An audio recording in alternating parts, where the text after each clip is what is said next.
So here is my RC Dragon 3, and I do like flying this thing, but I want to build a Valkyrie. So that's what I'm going to do. Let's see. So I've already more or less got the size figured out. I'm currently in the process of figuring out how exactly to get the dimensions for this portion, since just like the Dragon 3, this is just going to be a side profile RC airplane, so it can be a proof of concept to see if this actual airframe would in fact fly in real life if somehow someone actually knew what they're really doing and made a full 3D version. So I've already more or less outlined what I believe to be a decent profile picture of the of this portion. I'm having to exclude a lot of the parts out here in the back because this will increase the weight of everything and also really want to look right. So I've been using the model right here that I have to get the general shape figured out. So I'm going to cut everything out and come back.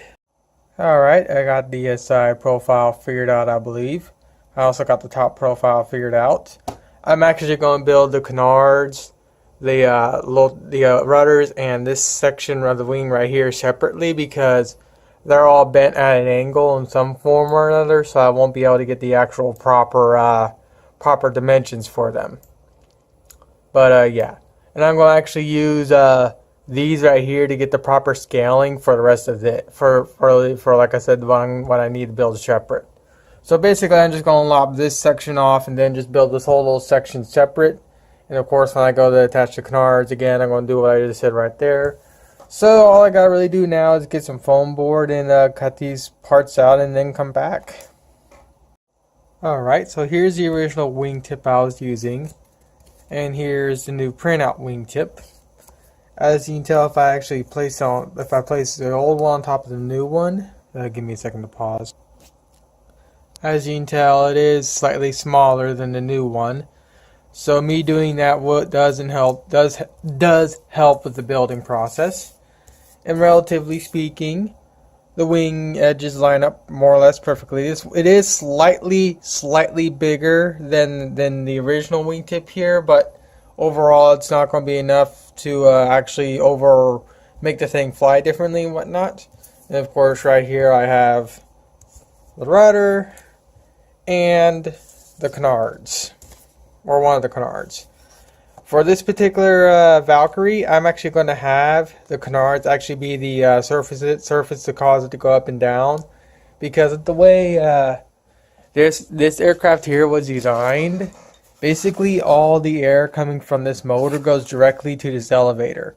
So instead of this elevator giving like a nice small little bit of force to cause the thing to go up, it's producing a lot of pressure to cause the whole thing to go up, and every time I throttle this thing up, it'll just basically high alpha and stall out.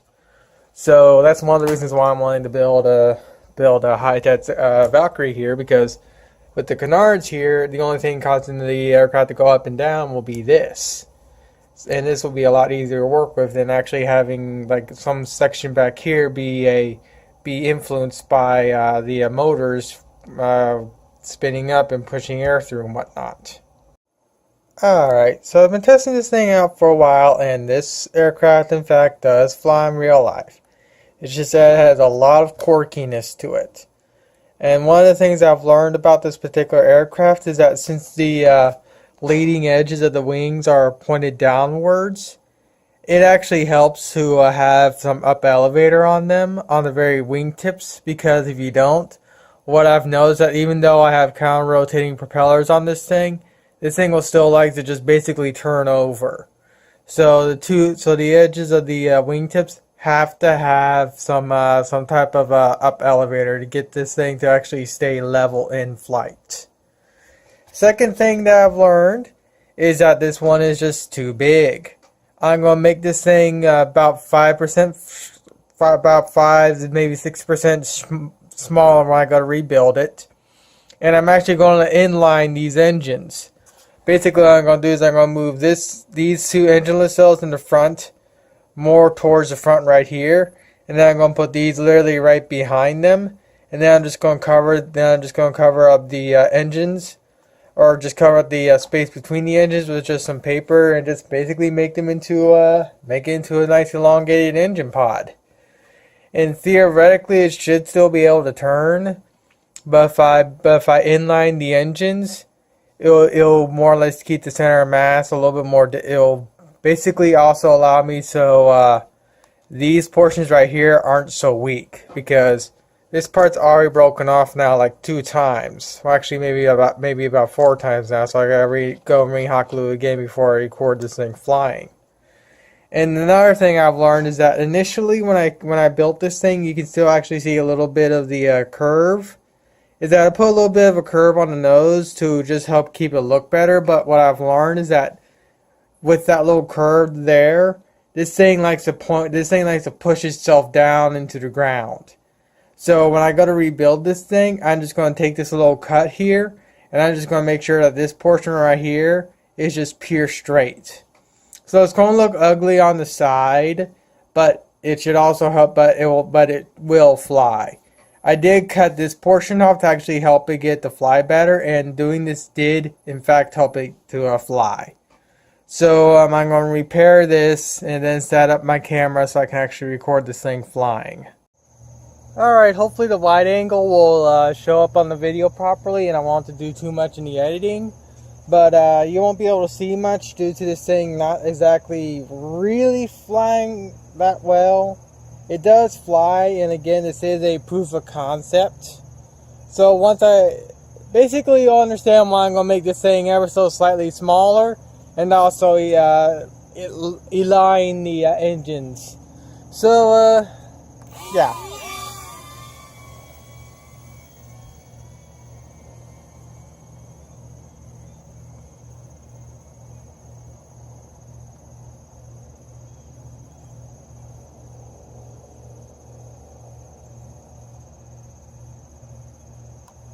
Wow, went all the way to the end of the cul-de-sac.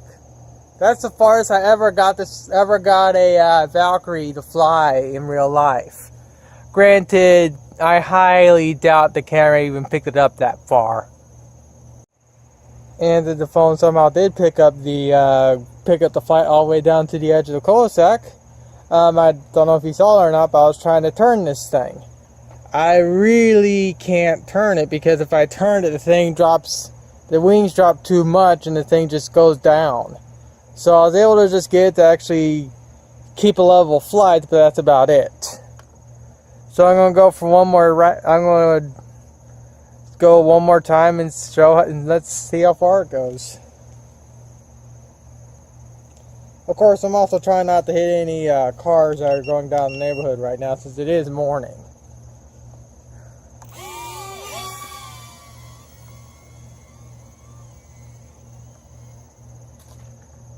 And of course, as you saw, I was turning it slightly. I was just giving like very small little bips, and as you saw, I was going down every single time. So, yeah. All right, I'm gonna go one more time and see if I can get it to go farther. But we got a car coming, so I'm gonna come back.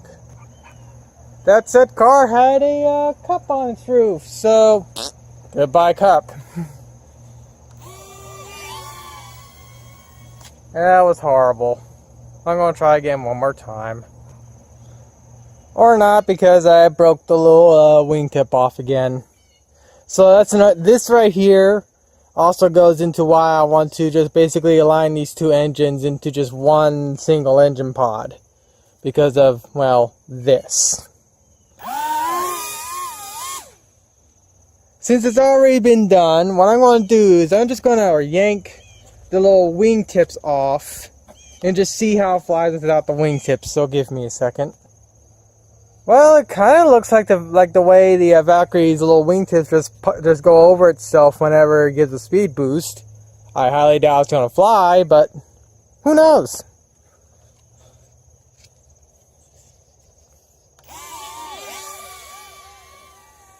It flies? You're serious?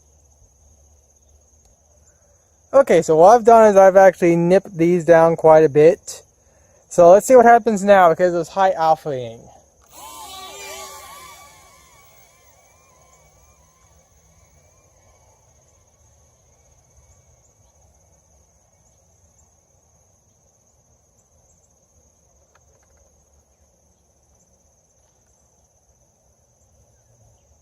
It flies better.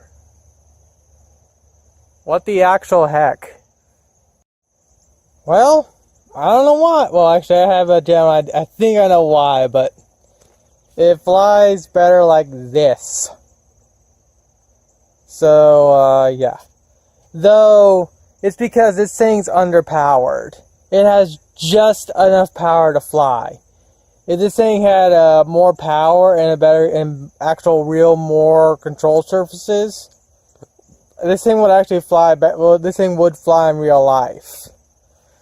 But and whatnot. But to get something like that done, the thing has to from the front of the aircraft to the back. It has to be about like 3 or so feet long, and the wingspan's got to be really big. But for proof of concept, even with the little edges of the wing ripped off, and it still flies, though a lot better.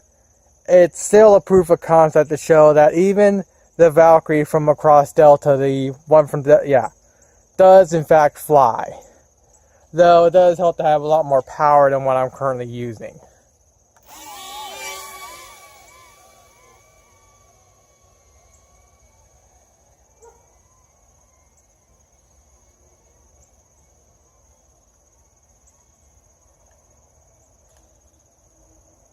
Battery's dead. So, yeah, I don't know what else to say. I'll post this to the flight test forum and see if anyone can help me out and figure out what the heck's going on. With that said, I'm going to pull this thing apart, rebuild it slightly smaller, do the modifications I was talking about, and come back. Of course, I'll be uploading this video as is. So, yeah.